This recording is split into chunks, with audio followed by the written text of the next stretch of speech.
그래서 이 슬라이드부터는 결국 이제 자기장의 세기, 그리고 자속 밀도, 자화라는 것이 있습니다.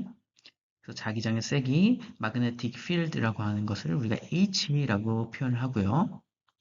그리고 자화라는 것, magnetization이라고 하는 걸 M이라고 합니다. 자성을 가지는 과정, 그 자화라고 하죠. 그리고 자속 밀도, 인덕턴스라고 부르는데 얼만큼 많은 그런 자속의 밀도가 있는지에 대한 것이 바로 B라고 우리가 표현합니다. 그래서 이 H 그리고 B, M의 관계를 보여주는 그런 핵심적인 슬라이드라고 우리가 볼 수 있을 것 같습니다. 그래서 요 관계를 좀 보여주면 우리가 코일 예전에 우리 고등학교 때 물리를 배우셨으면 앙펠의 오른손 법칙 우리가 배웠죠. 예를 들어서 전류의 어, 전류가 코일에 흐르는 전류의 방향을 우리가 코일의 방향을 이렇게 감싸지면 그 엄지손가락이 가리키는 그런 방향이 바로 자기장의 방향이다. 이러한 오른손 법칙 기억하시나요? 그래서 아무튼 이러한 코일이 있었을 때 코일에 전류를 흘려주고 그때 형성되는 자기전과 그 안에 코어, 여기 이제 이런 것을 코어 물질이라고 합니다. 이 코어 자성체에 코어 물질을 넣었을 때 요 B값, 요 자속 밀도라고 하죠. 인덕턴스가 커지는 그런 이유를 우리가 설명하는 그런 슬라이드라고 볼 수 있을 것 같습니다. 그래서 첫 번째로 제일 중요한 것이 결국은 요 magnetic field, 인덕턴스, 자속 밀도, 그리고 자화, 자기장의 세기, 요 세 가지의 관계를 아는 것이 가장 중요한 슬라이드의 목적 중에 하나입니다. 그래서 원래는 자성체 내부에서 자개가 형성될 때 물질은 자화 효과 때문에 요 자속 밀도가 결국 자기장의 세기와 다르게 됩니다. 그래서 요거를 기본적으로 좀 알고 생각을 해보시면 될 것 같습니다. 그래서 첫 번째로 기본적인 관계식부터 우리가 살펴보도록 하겠습니다. 이 H는 뭐라고 그랬죠? 자기장의 세기라고 했죠? 그래서 magnetic field intensity라고 우리가 보통 부르게 됩니다. 이 magnetic field intensity는 어떻게 정의를 하냐면 이 N은 코일을 몇 번 감았냐입니다. 그래서 H는 결국 N, 코일을 몇 번 감았는지, 얼마나 많이 감았는지에 대해서 비례하고요. 그 다음에 전류의 크기와 비례합니다. 그래서 얼마나 많은 전류를 흘려주었느냐에 비례하고요. 그리고 코일의 길이에 반비례합니다. 즉, 단위 길이당 얼마나 많은 코일 수 그리고 얼마나 많은 큰 전류를 걸어주었는지가 결국 이 자기장의 세기를 결정한다고 보시면 될 것 같습니다. 다시 말하면 코일에 흐르는 전류가 커지면 커질수록 이 내부에 흐르는 자기장은 커지게 되는 것입니다. 이때 자속 밀도라고 하는 것은 어떻게 우리가 정의를 하냐면 B는 자속 밀도가 되겠습니다.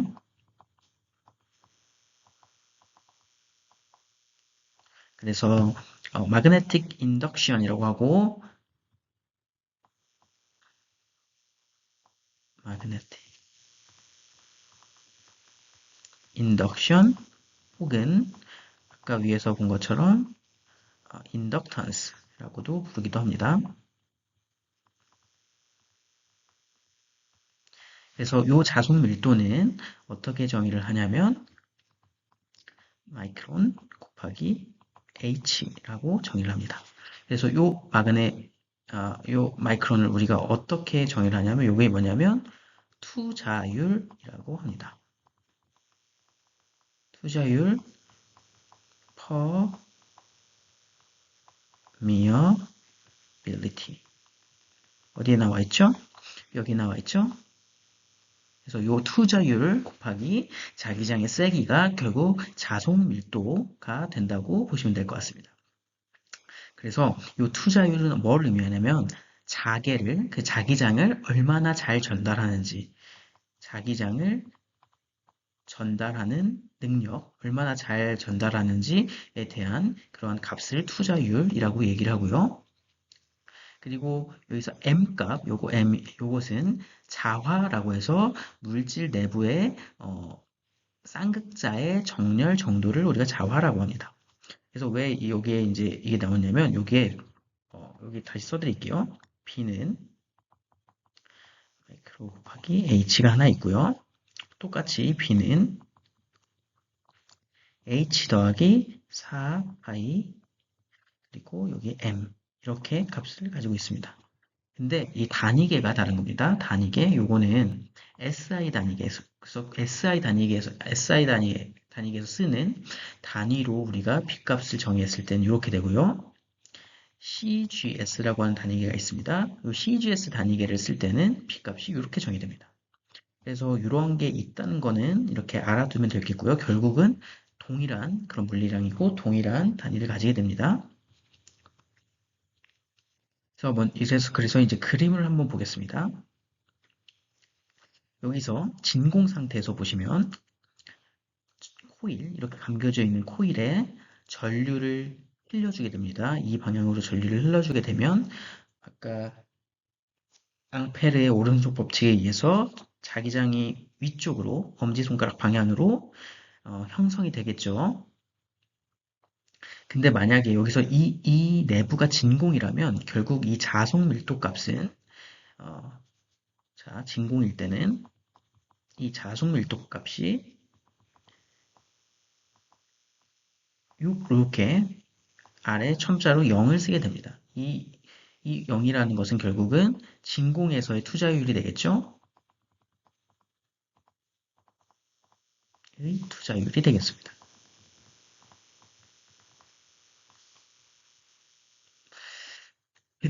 근데 이제 우리가 어떤 전자 재료를 만들 때, 어떤 디바이스를 만들 때, 결국 이 코어에 어떤 물질을 넣어서 만들게 되거든요. 진공이 아니란 얘기입니다.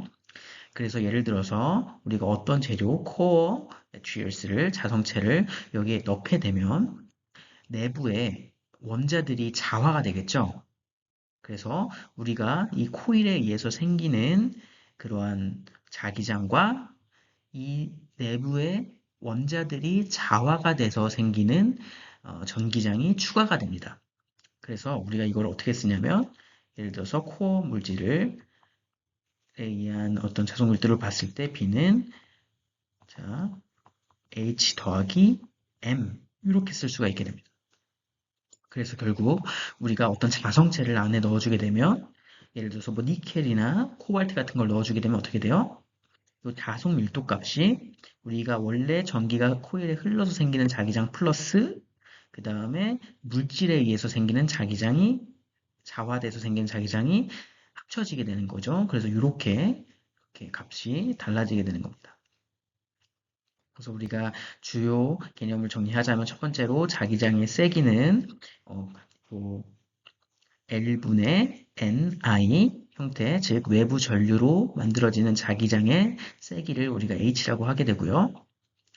자석 밀도 값은 투자율 곱하기 자기장의 세기, 즉 자성체의 반응까지 포함한 총 자기 효과를 우리가 자석 밀도라고 하게 됩니다.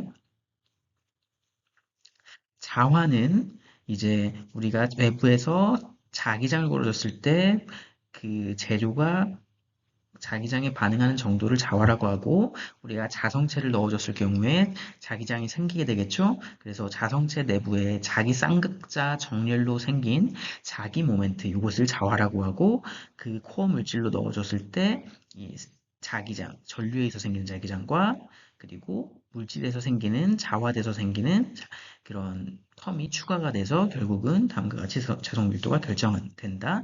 이렇게 이해를 하시면 될 것 같습니다. 그리고 한 가지, 그래서 투자율이라고 하는 게 결국은 어떻게 정의가 되냐면 여기서 보시면 되겠죠? H분의 B라고 보시면 될 것 같습니다. 그래서 요것은 자기장이 자, 자기장이 얼마나 잘 전달되는가. 요거에 대한 어떤 물리적 의미를 가지고 보시면 될 것 같습니다. 그래서 중요한 것이 자, 1번 중요하고요. 요 2번 중요하고요.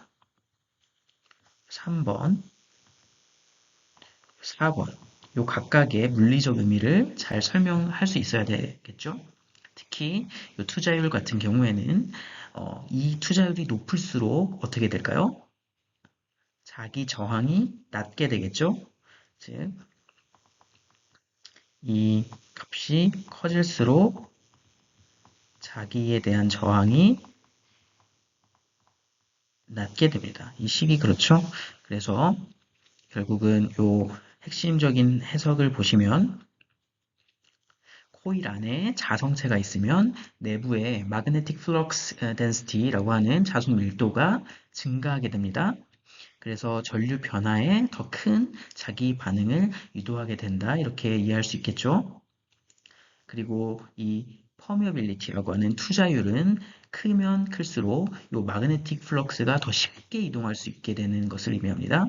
그래서 전기 저항에 대응되는 것이 바로 자기 저항인데 이러한 이 투자율이 크면 클수록 이 자기 저항이 더 작아져서 자속 밀도가 즉 마그네틱 플럭스가 더 쉽게 이동할 수 있다. 이렇게 보시면 될 것 같습니다.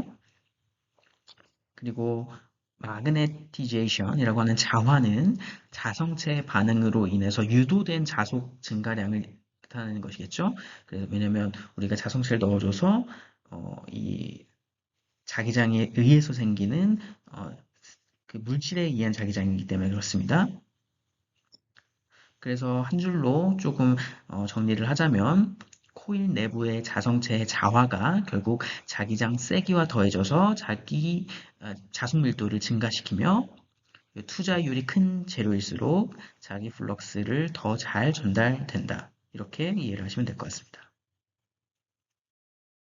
그래서 이 슬라이드는 앞에 개념, 자기장, 자속 밀도, 자화 이렇게 돼 있죠. 이거 마그네티제이션이 뭐라고 그랬죠? 자, 자화, 퍼미어빌리티, 투자율, 디필드, H라고 했죠. 다시 써드리겠습니다. 중요하기 때문에 한글로 다시 써드리겠습니다. 자화, 투자율, 그리고 자기장의 세기. 자기장 세기 이렇게 보시면 될 것 같습니다. 그래서 이것을 수식적으로 어떤 관계를 갖는지를 정리를 한 그러한 그러한 이제 그림이 되겠습니다. 슬라이드가 되겠습니다. 근데 이제 여기서 중요한 개념이 하나가 더 나옵니다. 상대 투자율이라는 개념이 나오고요.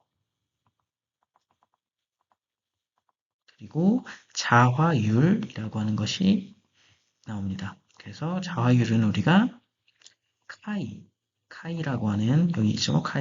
카이라고 하는 이러한 기호로 쓰게 되고요. 상대 투자율은 우리가 어떻게 되냐면 마이크론 R 이렇게 두 가지 개념이 추가가 되게 됩니다. 조금씩 한번 봐볼게요. 위 슬라이드에서 우리가 자기장의 세기가 L분의 NI라고 했죠. 그래서 이 의미는 결국은 코일에 전류를 흘릴 때 생기는 뭐예요? 자기장. 이것을 의미합니다. 요건 자속 밀도라고 했죠. 자속 밀도는 다음과 같은 개념을 가지는데 백큐움에서의 자속 밀도는 진공 상태에서의 그런 투자율 곱하기 자기장의 세기 H라고 했고요. 우리가 내부에 어떤 코어 재료를 넣었을 경우에는 이게 진공이 아니기 때문에 그런 투자율 곱하기 H 이렇게 우리가 쓸 수가 있었습니다. 근데 예를 들어서 우리가 어떤 요거를 다시 한번 살펴보게 되면 이 물질에 대해서 다 투자율이 정해져 있지 않습니까? 그죠? 그리고 진공에 대한 투자율도 정해져 있습니다. 그렇게 되면 요거를 우리가 이렇게 나눠서 쓸 수가 있게 되겠죠? 즉, 어떤 재료마다 UR 값이 존재를 한다는 겁니다. 이 값을 UR 값으로 다 이렇게 분해를 해서 재료마다 나타낼 수가 있을 것이고, 이것이 바로 재료의 고유한 특성인 상대 투자율이라고 합니다. 그래서 결국 우리가 자속 밀도를 제대로 쓰게 되면 B는 마이크로 0 마이크로 R 곱하기 H이고, 요 상대 투자율은 진공에서의 투자율의 전체 투자율. 죄송합니다. 이렇게 우리가 정의를 내릴 수 있을 것 같습니다. 그래서 이 상대 투자율의 의미가 뭐냐면, 이 물질, 우리가 관심 있는 물질이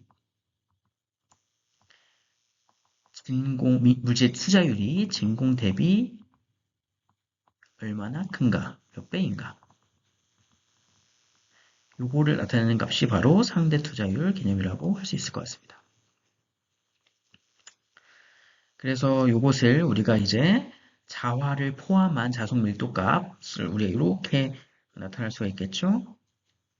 왜냐하면 우리가 이것은 결국은 어떤 물질을 넣었을 때 다음과 같이 이렇게 포함이 되는 겁니다. 그리고 요거를 보충 설명을 하자면, 일단은 요거는 예를 들어서 코일을 이렇게 감고 여기가 진공일 수도 있고 공기일 수도 있겠죠. 그래서 진공에 대한 것이 이제 UR이고, 공기가 들어갔을 때 뭐 UR 이런 식으로 이제 우리가 안에가 비었을 때는 다음과 같이 나타낼 수가 있고요. 그리고 요 텀이 이 M 값이 요 코어 물질이 자성체가 들어가면 요 M 값이 무조건 추가가 되어야 됩니다. 그래서 어떤 물질이 코어에 추가가 되게 되면 결국은 우리가 어떻게 되죠? U0 H 더하기 M 이렇게 써야 되는 것이고요. 즉 물질 내부에 자화로 생기는 M이 자속밀도를 증가시키기 때문에 M이 추가됩니다. 그래서 우리가 이것 때문에 생기는 개념이 바로 카이 자화율이라고 합니다. 자화율. 자화율은 뭐냐면 여기선 카이 M 이렇게 써져 있죠. 여기도 같이 맞추겠습니다. M은 H분의 M 이렇게 쓰면 될 것 같습니다. 그래서 요거의 의미는 뭐냐면 외부 자기장에 대해서 물질이 얼마나 자화를 잘하냐. 그래서 어떤 A라는 물질이 자화율이 1이고 B라는 물질이 자화율이 2라면 그러면 요 B라는 물질이 동일한 자기장을 가해줬을 때 더 많은 자기장을 자화가 되니까 더 많은 자기장을 물질 내부로부터 전달시킨다는 것을 우리가 알 수 있겠죠. 그래서 이러한 자화율이라는 개념이 추가가 되는 것입니다. 그래서 이 자화율은 우리가 어떻게 부르냐면 susceptibility라고 하고요. 다음과 같이 쓰게 됩니다. 그래서 이러한 식들을 정리를 하게 되면 결국 자화율과 투자율의 관계가 나오게 됩니다. 나중에 한번 정리를 해보세요. 그래서 다시 쓰자면 그 상대 투자율과 자화율의 관계는 1 더하기 I 이렇게 관계식을 우리가 나타낼 수가 있고요. 이 의미는 뭐냐면 투자율은 자화율에 어떻게 보면 비례 관계다 이렇게 보시면 될 것 같습니다. 그래서 여기까지 이렇게 식들을 보시면 될 것 같고 이러한 물리량들 어떻게 나왔는지 그리고 어떤 물리적인 의미가 있는지 상당히 중요합니다. 그리고 요거는 강자성체에서 근사식입니다. 왜냐면 강자성체는 결국 요 M이 우리가 전류로부터 가지는 외부의 자기장보다 훨씬 더 많은 크기의 자기장 자화가 되기 때문에 결국 우리가 이 자속 밀도를 이렇게 근사할 수가 있게 됩니다. 즉 자화 효과가 외부장보다 외부 자개보다 훨씬 클 때 우리가 이렇게 근사를 할 수 있게 되고, 이러한 근사는 어떨 때 가냐면 강자성체일 때 근사를 할 수가 있게 됩니다.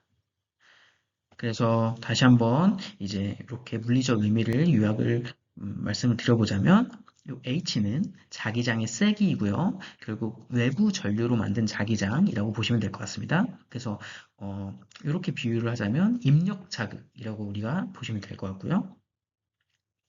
요 요 자화는 자성체 내부의 원자 자기 모멘트가 정렬됨에 따라서 생기는 거죠. 그런 자기장이죠. 그렇기 때문에 입력 자극에 대한 재료의 반응으로 우리가 얘기를 할 수 있을 거고요. 요 자속 밀도는 자개와, 즉 자기장의 세기와 자화의 결과 생기는 자성체 안에서 자기 쌍극자들이 정렬돼서 비가 더 커지게 되겠죠.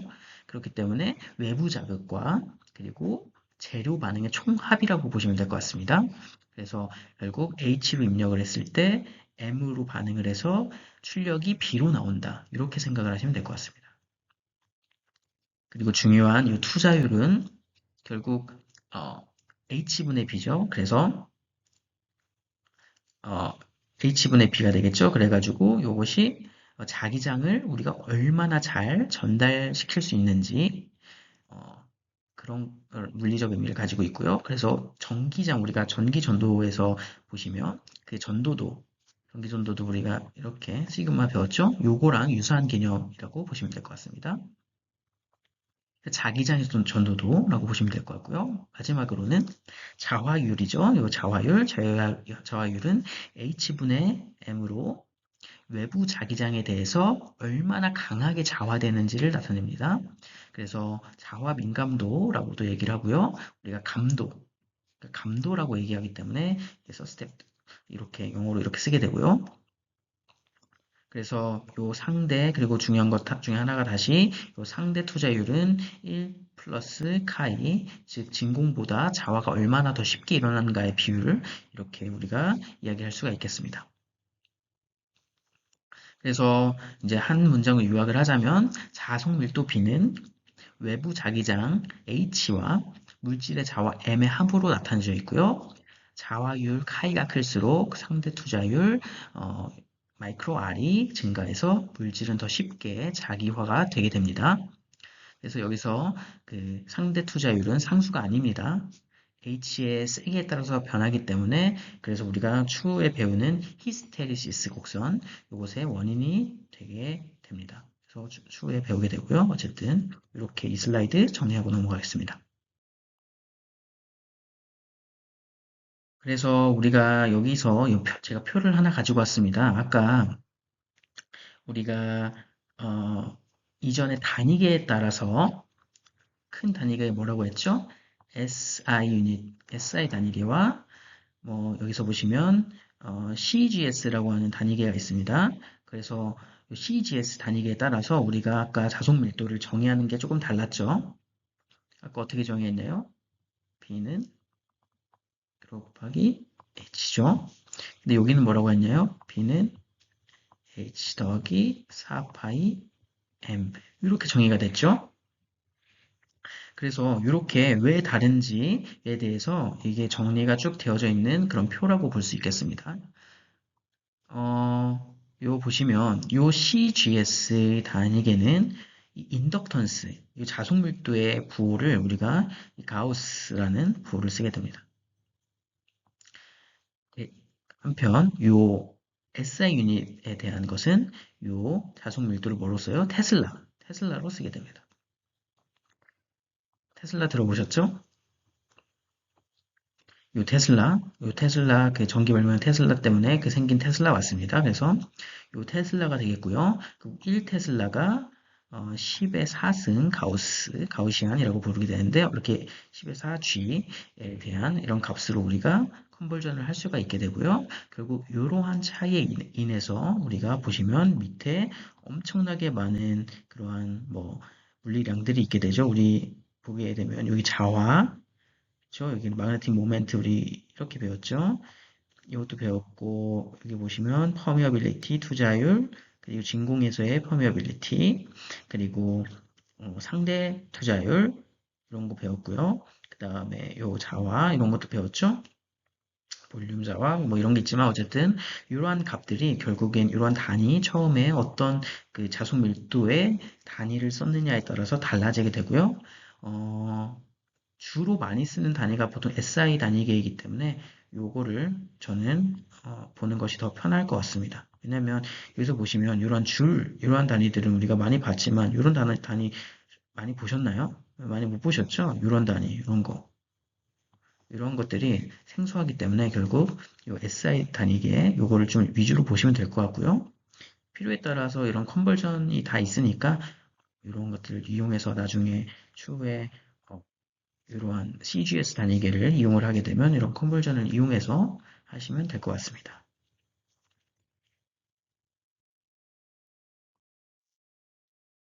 그래서 지금까지는 이렇게 지금까지 배웠던 것 이후로 이제 우리가 배울 게 이제 결국 자속 밀도 그리고 자기장 그리고 자화에 대한 관계를 배웠는데 우리 다음 시간에서는 그러한 것들이 이러한 어떤 자성체의 특징이 어떻게 나타내는지 이런 기울기 값에 의해서 어떻게 이런 H와 그리고 B에 대한 이런 HB 그래프에서 어떻게 달라지는지에 대해서 다음 시간부터 배워보도록 하겠습니다.